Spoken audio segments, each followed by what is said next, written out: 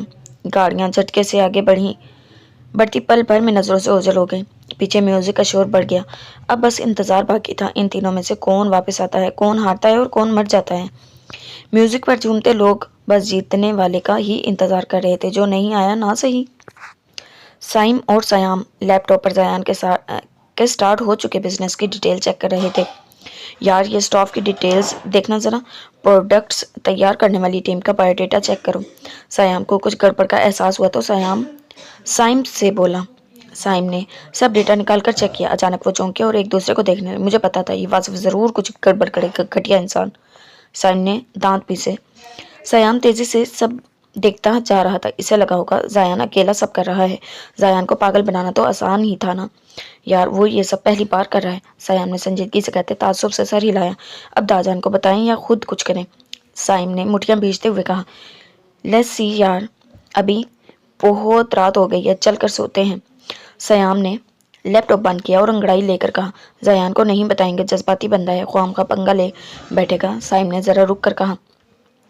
وہ زیان کو اس سب سے دور رکھنا چاہتے تھے۔ سیام بھی متفق ہوا، جبکہ دوسری طرف اپنے کمرے میں بیٹھے زیان کے سامنے بھی وہی سب ڈیٹیل لیپ ٹاپ پر نظر آ رہی تھی۔ اس کا خون کھول رہا تھا۔ سٹاف کی پے کے نام پر لاکھوں پیسہ غائب کیا ہوا تھا اور ان کے پے بہت کم دی جا رہی تھی، اور پروڈکٹس میکنگ ٹیم میں اکثر ممبر پروڈکٹس میکنگ میں نان ایکسپیرینسڈ تھے۔ اسی وجہ سے پروڈکٹ بھی سوچ کے مطابق سیل نہیں ہو رہی تھی۔ اب تو حد ہو گئی تھی۔ فیڈ بیک میں کچھ لوگوں نے کمپلین کرنا شروع کر دی تھی۔ کاسمیٹک کے یوز پر کچھ لوگوں کی سکن برننگ کا شکار ہو رہی تھی۔ زیان نے کٹاک سے لیپ ٹاپ بند کیا۔ گھٹیا انسان، پارٹنرشپ نہیں، مجھے لوٹنے کے لیے آیا تھا۔ وہ ٹیرس میں ٹہلنے لگا۔ موسم کافی بدل چکا تھا، ہلکی ہلکی ٹھنڈک بھی اس گرمی کو کم کرنے میں ناکام ہو رہی تھی۔ زیان نے ساری پروڈکٹ میکنگ ٹیم کی میٹنگ بلوائی۔ واصف بھی پتہ چلنے پر آ گیا کیونکہ یہ ٹیم اس کے انڈر تھی۔ زیان نے سب سے پے کی ڈیٹیلز اور دوسری ضروری باتیں پوچھنی چاہیے تو واصف درمیان میں بول پڑا۔ یہ سب میں سنبھال رہا ہوں، تو اس میٹنگ کا کیا مقصد ہے؟ اس کے لہجے میں حاکمیت تھی۔ زیان کے ماتھے پر بل پڑے۔ میں اگر کچھ غلط محسوس کروں گا تو سوال بھی کروں گا، میٹنگز بھی ارینج کروں گا۔ تمہارے ہائر کیے اسٹاف سے نہ میں سیٹسفائیڈ ہوں اور نہ ہماری مارکیٹ اس کو ایکسیپٹ کر رہی ہے۔ مسٹر لغاری، مجھے بزنس کرنا ہے، تجربہ نہیں۔ زیان درستگی سے بولتا اسے چپ کروا گیا تھا اور وہ سب کی غلطیاں پوائنٹ آؤٹ کرتا جھاڑتا جا رہا تھا۔ سب بوکھلا گئے تھے۔ واصف اس کی اتنی گہری آبزرویشن پر جبڑے بینچ کر گیا۔ اگر اسے اندازہ ہوتا لاپرواہ نظر آنے والا زیان اتنا تیز نکلے گا تو وہ ذرا سنبھل کر چلتا۔ اوکے، یہ سب اب سے کیئرفل ہوں گے، میں ان پر ٹائٹ چیک رکھوں گا۔ واصف نے ایک بار دوبارہ درمیان میں بات کی۔ زیان نے ایک تپتی نظر اس پر ڈالی اور ٹیبل پر کچھ فائلز پٹھی اور سب کے سوالیہ چہروں کو دیکھا۔ یہ سب لوگ یہاں سے اپنی پیمنٹ کلیئر کروائیں اور جا سکتے ہیں۔ You are no long over team members. یہ لوگ بالکل نہ چھوڑنا چاہیں بھی جا سکتے ہیں اور ورنہ دوسری ٹیم میں شامل ہو جائیں۔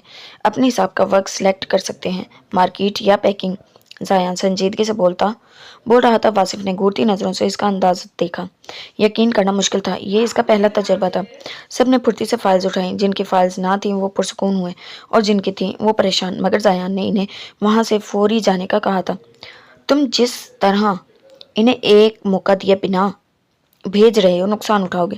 ٹیم کم رہ گئی تو کام کی سپیڈ کم ہو جائے گی۔ واصف نے دانت کچکا کر اسے دیکھا، جو کچھ سننے کو تیار نہیں تھا۔ اوکے، جو نیو سٹاف ہائر ہوا ہے انہیں میٹنگ ہال میں بھیجو، زیان نے اپنی پی اے کو کہا۔ وہ سر ہلا کر چلا گیا۔ واصف اپنے اگنور کیے جانے پر زہریلی نظروں سے زیان کو گھورنے لگا۔ میں اس بزنس میں پارٹنر ہوں اور تمہیں سٹاف ہائر کرنے سے پہلے مجھ سے مشورہ کرنا چاہیے تھا۔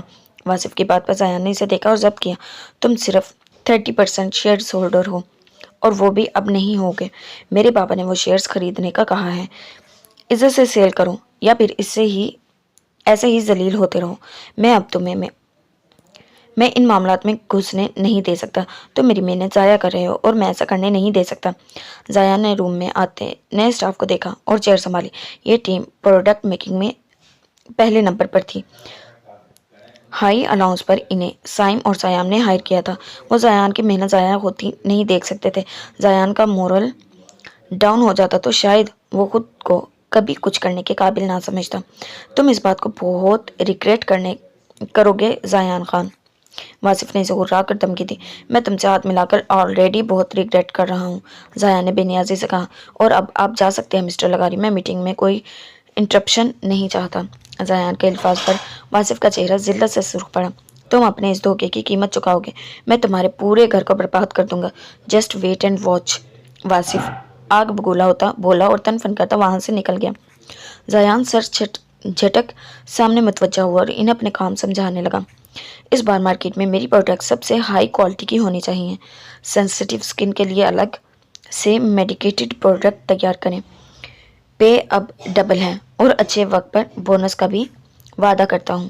زیان نے میٹنگ اینڈ کی اور وہاں سے نکل کر اپنے آفس میں چلا گیا. سالک کی گاڑی سپیڈ سے آگے بڑھ رہی تھی. کار ریس کے انوائرمنٹ کے حساب سے بیسک رولز وہ اچھے سے نہیں جانتا تھا. روڈ پر پھسلن کی وجہ سے باقی دو کارز ریسر نے سپیڈ نارمل رینج پر رکھی جسے اچھے سے قابو کیا جا سکے. مگر سالک اس سب سے بے نیاز آگے بڑھ رہا تھا. اس کی گاڑی کی سپیڈ بھی پہلے سے ذرا کم تھی مگر ایسی نہیں کہ وہ سنبھال پاتا. 2-3 جگہوں پر روڈ سے اتری. کبھی سپیڈ زیادہ ہونے کی وجہ سے وہ راؤنڈ میں گھومتی گاڑی مشکل سے ٹریک پر لایا.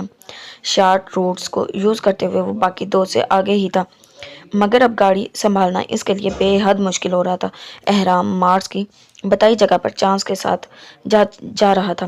وہ سالک کو کال کر کے ڈسٹریکٹ بھی نہیں کر سکتا تھا. سالک 1-2 بار بمشکل ایکسیڈنٹ سے بچا تھا مگر جو ضد اس کے سر پر سوار تھی جیت کی اس نے اس کی ساری سوچیں مفلوج کر دی تھی. وہ گاڑی کی رفتار بڑھاتا جا رہا تھا. ونگ پوائنٹ بس کچھ دور تھا. آج کی ریس اس کے نام ہونے والی تھی. جب دماغ کی ایک بالکل چھپے ہوئے یادوں کے درخت سے جیسے ایک پتا اچانک گرا تھا. آنکھوں کے پردے پر گلابی چہرہ لہرایا تھا. میں کمزور لڑکی نہیں ہوں. مجھے چھونے کی ہمت بھی مت کرنا. میں صرف تمہارے ساتھ کھیل رہی تھی. میرا شرمیلا رویہ، میری مسکراہٹ، میرا اچھا برتاؤ سب ایک کھیل تھا. میں سب کو دکھانا چاہتی تھی کہ تم کوئی خاص نہیں. تم ایک عام دل پھینک لڑکے ہو. تم توجہ کے بھوکے ہو اور کچھ نہیں. کانوں میں وہ آواز گونجی تھی اور اس کی سماعتیں اپنے ساتھ بہا گئی. اس کی آنکھوں کے آگے 2 نفرت بھری آنکھیں لہرائی تھیں اور وہ جیسے ارد گرد سے بے نیاز سا تکلیف سے لب بھیج گیا. گاڑی سامنے سے آتی دوسری گاڑی سے ٹکرا گئی تھی اور اب گول گول گھومتی روڈ سے ہٹتی چلی گئی. اس کا دماغ اچانک تاریک ہونے لگا تھا اور آنکھیں بند کرتے اس کے منہ سے تکلیف کی شدت سے سسکی نکلی تھی. وہ تو بھول گیا تھا سب. پھر یہ کیسے اچانک سب یاد آ گیا. اس کی زندگی کے کچھ تجربے ایسے تھے جو پہلے قدم پر ہی ناکام ہوئے تھے جس میں ایک نمبر محبت کا بھی تھا. سالک کو لگا تھا وہ سب بھول گیا ہے. وہ سب اس کے دل میں لکھا جا چکا تھا. وہ آسانی سے معاف کرنے والوں میں سے نہیں تھا. ہاں بشرط یہ کہ اس کی سانسیں باقی رہتی. روڈ پر اتنی بری طرح سے ہوئے ایکسیڈنٹ پر گاڑیاں رکنے لگی تھی. اس کے ساتھی کار ریسرز وہاں سے جا چکے تھے. سالک یہ ریس بھی نہیں جیت پایا تھا اور خود کو بھی بچا نہیں پایا تھا. احرام وہاں پہلے سے پہنچ چکے تھے. سالک کی گاڑی کی یہ حالت دیکھ کر ان کے پسینے چھوٹ گئے تھے. جانسن نے انہیں سہارا دے کر سنبھالا. جیت کے نعرے لگانے والوں کے درمیان پہلی مرتبہ کسی کار ریسر کے ایکسیڈنٹ پر سناٹا چھا گیا تھا اور جیتنے والے کو چھوڑ کر اس کی طرف متوجہ ہوئے تھے سب. ایمبولینس جو ایریا میں سنو فال اور ایکسیڈنٹ کے خطرات کی وجہ سے ایکٹیولی راؤنڈ پر تھی فوراً پہنچی تھی. مارس نے اپنے سارے ریسورسز استعمال کر کے اس حادثے کو آرڈنری ثابت کیا تھا اور کار ریسر کے طور پر اس کی پہچان چھپا لی گئی تھی. سالک انسان تھا اور یہ بات شاید بھلا چکا تھا. وہ غلطیاں کرتا تھا اور ان سے سیکھتا تھا مگر وہ بھول گیا تھا کہ کبھی کبھی کچھ غلطیاں ناقابل تلافی نقصان بھی کر سکتی ہیں. سالک کو بس معجزوں پر یقین تھا. خادم صاحب گھر شفٹ ہو چکے تھے اور ان کی ضد پر ہی غزالہ کی شادی کر دی گئی تھی جس کی صرف نکاح اور ولیمہ کے فنکشن دونوں بہنوں نے باری باری اٹینڈ کیے تھے. فارس نے شادی کے اگلے ہی دن پھر سے آفس جانا شروع کر دیا تھا، کیونکہ زیان اب اس کے لیے یونی والا نرم مزاج زیان نہیں رہا تھا۔ وہ اب اسے صحیح ذلیل کرتا تھا، مگر اچھی پے ہونے کی وجہ سے فارس مجبور تھا، جاب نہیں چھوڑ سکتا تھا، مگر دل ہی دل میں تاؤ کھاتا رہ جاتا تھا۔ اکرام بیزار سا بیٹھا تھا جب ماں کے ان دونوں بہنوں کے صبر اور ہمت پر تعریفی جملے سن کر طنزیہ ہنسا۔ آپ کو اندازہ بھی ہے کیا کرتی پھر رہی ہیں وہ صابر بچیاں؟ جو پیسے ہم جمع نہیں کر پائے وہ 2 دن میں لے آئیں۔ حالہ 5 لاکھ اور لائی اور دیا 50 لاکھ۔ یہ عام بات نہیں ہے امی، کیا غزالہ اس طرح پیسے لا سکتی ہے؟ اکرام کے سرد و سپاٹ لہجے پر تائی جان چونکی۔ تم نے حالہ سے کچھ کہا تو نہیں؟ وہ ہمارے سامنے پلی بڑی ہے، ان کے کردار میں آج تک کوئی کھوٹ دیکھا؟ تائی نے سخت نظروں سے اسے دیکھا۔ مگر اب یہ کردار کی گواہی نہ ہی دے تو اچھا ہے، حالہ نے مجھے بتایا تک نہیں، پیسے کہاں سے آئے؟ اکرام کے انداز تائی کو کھٹکا رہے تھے۔ اس نے باپ کا بنایا زیور اور اپنی ماں کا چھوڑا زیور بیچا۔ مجھے تم بھائیوں کے سامنے نام لینے سے منع کیا، کیونکہ اس سے غلط فہمی تھی کہ تم جیسے خوددار مردوں کو یہ بات بری نہ لگے۔ اسے لگا تم منع کرو گے ایسا کرنے پر، اور یہ ہے خوددار مردوں کی سوچ۔ لعنت ہے تم پر اکرام، مجھے فارس سے تو امید تھی مگر تم سے نہیں۔ تائی جان نے اکرام کو شرم دلائی اور اٹھ کر چلی گئی۔ انہیں اپنے بیٹوں کی چھوٹی سوچ پر دکھ تھا۔ وہ بے شک حالہ اور دیا پر سختی کرتی تھی، کیونکہ ان کی ذمہ داری ان کے کندھوں پر تھی۔ بیٹیاں کام سی ہوتی ہیں، ذرا سی رگڑ بھی لگ جائے تو ٹوٹ جانے کا خطرہ ہوتا ہے، مگر یہ نہیں تھا کہ انہیں ان کے کردار پر شک تھا۔ ان کے بیٹوں نے تو حد کر دی تھی۔ حالہ چائے بنا کر کمرے میں آئی تو دیا کے سامنے اکرام کو کھڑے دیکھ کر چونکی۔ دیکھو دیا، مجھے سچ سچ بتا دو، اتنی بڑی رقم کہاں سے لی تھی؟ میں تمہارا بھائی ہوں، تم پر شک نہیں کر رہا، مگر جاننا چاہتا ہوں تم کسی مشکل میں تو نہیں پھنس گئی؟ حالہ کا تو امی نے بتا دیا کہ زیور بیچا تھا، پر تم نے کیسے حاصل کیا؟ اکرام کے الفاظ چاہے قابل قبول تھے، مگر لہجہ حالہ کو بہت برا لگا۔ میں نہیں جانتی وہ کون ہے، بس اس نے دے دیے، اور یہ ادھار کی رقم ہے، میں واپس کر دوں گی۔ دیا نے سر جھکا کر سچ بتایا، تم اسے جانتی تک نہیں، اور اس نے یہ پیسے دے دیے۔ مجھے پاگل مت بناؤ دیا، دنیا دیکھ رکھی ہے میں نے، مفت میں یہ پیسے کوئی نہیں دے سکتا۔